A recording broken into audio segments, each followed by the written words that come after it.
2024 на крајот донесе една програма, се викаше планска програма за почист воздух до 2030 година,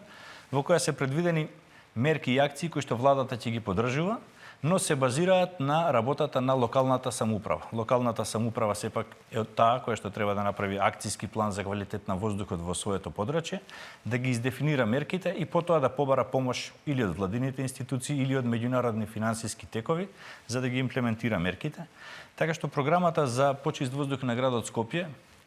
ќе биде целосно усогласена со оваа програма на владата, значи ќе финансира за домаќинствата вградување на топлински пумпи, вградување на филтри каде што има можност,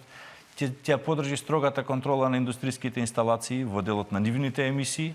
За транспортот ќе се понуди опција за зелен транспорт, односно и градот Скопје ќе води со пример. Јавните објекти во градот Скопје и транспортот треба да станат без емисии на цврсти честички.